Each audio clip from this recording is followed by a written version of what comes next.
So this is a story out of Florida, but technically it's a national story because the Mongols motorcycle gang, one guy was just recently killed off of a suspicion that he was a snitch. And whether or not he was actually a snitch, nobody knows. Nobody knows. They just literally suspected it. And it seems like the information that they had that led them to believe that he was snitching wasn't even that strong. So there was a guy named Dominic Paternoster, and this is in Florida, and there's been four guys arrested now in this, and apparently there were multiple shooters. They kind of finessed him into going home and then shot him while he was in his chair, and more than one guy just dumping the clip like right into the guy's face. And it was just a really nasty scene when they eventually found this guy dead. But they had actually, and I'll get to this a little bit later, had their leader be accused of being an informant, and so he got kicked out of the group. But he, to my knowledge, at this point is still alive. So I'll talk about that a little bit later, though, man. But first to this story. So there's been two more alleged members, they said, of the Mongols motorcycle club in Florida that have been arrested, bringing the total to four suspects in the execution shooting death of a fellow motorcycle club member who they thought was a snitch, informing on the gang to local law enforcement. Now, the guy who they killed was not a member of the Mongols specifically, but they have, like, some of these organized crime, they have like these other smaller gangs that kind of are associated with them and feed into them. And that's what this particular guy was. He was a member of another motorcycle club that actually like feeds into the Mongols. Now, guys, we have this argument every time I talk about motorcycle clubs and gangs. I understand that there's some motorcycle, clubs that are just that. They're just clubs. Some of them, though, are gangs. Okay, and the Mongols is one of the ones that's a gang. The Hells Angels is a gang. I consider the Outlaws MC also to be a gang. People dispute that, you know what I'm saying? So, I mean, it's just, it's in some respects a matter of opinion. But, anyways, a guy named Vincent Romanino, he's 42. A guy named Joshua Lee Garcia, he's 33. They were arrested last month in the shooting death of Dominic Paternoster, he was 46. This is from the Pinellas County Sheriff's Office. They each face a charge of being an accessory after the fact of first-degree felony murder. Romanino is being held at the Falkenberg Road Jail, and Garcia is being held at the Pasco County Jail. So Paternoster, he was a member of a club called the Raiders, and that's an affiliate feeder, they said, into the Mongols. This is being reported by Law and Crime. And all the suspects are Mongols members. Okay, he was killed in his Palm Harbor home near Tampa on April 27, 2022. They said they shot him a whole bunch of times, about as dead as you can get. That's according to the Pinellas County Sheriff, Bob Galtieri. He said that in a news conference when he announced an indictment in August of 2022 against the initial suspect. So they've been arresting more guys as time has gone by. That's why I'm saying this is an ongoing case. So the guy who they arrested before was a guy named Paul Mogilevsky. He's 48. He was indicted on a first-degree murder charge on August 26, 2022. A fourth suspect, a guy named Dylan Pascali, he's 36. He also faces a first-degree murder charge. So a guy named Roger Fuderman, who's Mogilevsky's attorney, said in an email to Law and Crime that he expects the case to go to trial in 2024. So we're looking in a few months, this could go to trial. So they said the expected length of the trial will be 3 weeks. No offers have been made by Mr. Mogilevsky, and he has maintained his not guilty plea. So attorneys for Pascali and Romanino did not immediately respond to emails. It was unclear whether Garcia had an attorney who would speak on his behalf. So in the August 2022 news conference, Galtieri hammered the suspects and their gang, calling it organized crime. And this is what I've been saying. He said they like to call themselves motorcycle clubs, he said. But that's nonsense because they are not clubs, he said. So he said they commit crimes and they kill people who they think cross them. This is one of the things that I've gone on numerous rants on my channel about, guys just merely suspecting that you've snitched. No proof. They have no proof whatsoever that you snitched. Okay, it just like makes sense based on the circumstantial evidence or whatever, and then they just whack you. And I mean, they over whack you. I haven't seen this happen too much with the street gangs here. I've seen it happen here and there, but mainly this is more of a thing with organized crime. So, anyways, he said members of these motorcycle gangs are not kids, the sheriff had. He said both Paternoster and Mogilevsky are in their mid-40s, as are many of their criminal associates that are involved in this gang activity. So when I have this argument with, motorcycle club members, they always come back and say that, the police are a gang and, law enforcement's a gang, the FBI is a gang. Okay, we're just using different definitions of the word gang. I understand, an armed group of individuals that sometimes does dirty stuff can be characterized as a gang, okay, subjectively speaking. But I'm using a very strict, narrow definition. Okay, we're talking about criminal street gangs that do X, Y, Z. If they meet those criteria, they fall under the definition of gang. It's not necessarily a term meant to disparage, them in relation to any other, armed group that could be out there doing dirt in the streets that doesn't necessarily fall under that definition. It's just simply a definition. It's not like people may take it like I'm hating on them, or that's not the case. It's just a particular way of defining, a group based on stuff that they've done, stuff that they've said, et cetera, et cetera. So technically, you could call any armed group a gang if you're using a very loose definition, but I'm using a narrow one. Okay, so those arguments are kind of, pointless. But anyways, so apparently Pascali had brought Paternoster home. He had left him sleeping in his reclining chair. And investigators found spent shell casings next to the victim containing Pascali's DNA. So more than one gun was used, and more than one person shot and killed Paternoster. The sheriff said the Mongols are a national group based in California, and I'll talk about their leader in a second. He called it a criminal racketeering organization, organized crime in its truest sense. He said they ride motorcycles and sell drugs, traffic in guns, and engage in human trafficking and prostitution, and they exist to do bad things to others. These members must undergo significant initiation rites to wear the colors. He said the Mongols have a strong presence in Tampa Bay and are called, quote, one percenters.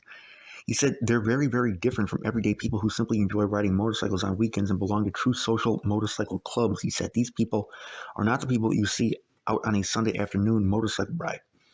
These criminal biker organizations are called one percenters because they are 1% of the people who ride motorcycles and self-identify as a motorcycle club when they are really this gang who terrorize and commit crime. So Paternoster's ex-wife, and she said that he became a drug addict and got into the biker gang. And that's one thing that I see very commonly. Guys typically get involved in the streets when they get hooked on dope. It's just a downward spiral from there in every sense of the word, man. So she said he took a turn for the worse and turned violent, once he was on drugs and in the gang and stuff. And she said he was never that way. She said it was kind of too late for him, I think. So I disagree with her that it's ever too late, but that's a very difficult thing to get out of once a person is in it. So listen, I've said this a million times, and I know this is kind of a tangent that I always go off on, but whoever's offering you drugs, pretending to be your friend, is not your friend. Anybody who offers you any type of dope, and they didn't say what kind of drugs he was on, but anybody who offers you that stuff, man, at a party, wherever it might be, they might act like they're showing love to you. That is not your homie. Period, point blank. Because, it just, one thing leads to another. You might think you have enough willpower to resist and only do it one time and then not do it again. Okay, you can think that if you want, but, I've seen this kind of story unfold again and again and again. But anyways, as I was saying about their former leader, this is kind of interesting. The Mongols have had a lot of problems with this over the past few years. Their former leader was voted out of the club a couple years ago. His name was David Santillan. And the reason that they voted him out of the club was because, he was getting into it with his wife. So he and his wife were not getting along. And his wife had his daughter record a conversation secretly, between them that mentioned an ATF agent that he had talked to. And then she texted Mongols members and said, look, I got this recorded conversation. Look, he's talking about this ATF agent and he's a rat. So she's basically giving his other fellow gang members information or supposed information, like an accusation that could get him killed. So the guy that he was talking to was a guy named Mr. Saccone. He was one of the agents. Well, it later came out that it was actually David Santillan was talking with a bunch of other Mongols members with this guy, with this ATF agent, about public safety at events that they were having and how to keep rival gang members away. It wasn't like insider information, or it wasn't like snitching on any other Mongols members. So the ATF agent testified that he didn't give them anything that implicated anybody. He never snitched on anybody. Santillan was interviewed. He said that he never snitched on anybody. And he was saying, rats are the scum of the earth, blah, blah, blah. He's like, we never gave any information up about anybody. Now, she never actually had him on tape saying that he had given any information. And like I said, these other Mongol members had been present when he had been talking to this ATF agent. And it was just about making sure the event went safely and stuff. It wasn't anything incriminating anybody. the Mongols were trying to get a conviction that they had overturned because they were saying, well, this guy was ratting on us while we were having this trial, so it messed up the trial. It did something to mess up the legality of the trial as far as him like giving information that we didn't know he was giving. And the ATF agent was saying, no, he never gave us any information incriminating any of you guys. Then later, his wife recanted and said, no, he's not a rat. The information that he was given to the ATF agent was just about public safety and about how to keep, how to make sure that the rival gang members kept their distance from the events that they were holding. It wasn't anything that could get anybody locked up. And as far as the information we have, nobody ever got locked up, because of him. So, anyways, he was ousted as president, and it's like his whole reputation was basically dragged through the mud because he was into it with his wife, and she decided that she was gonna, take this out through the gang, which is really messed up. Okay, so the point that I'm making is he could have been whacked because of that.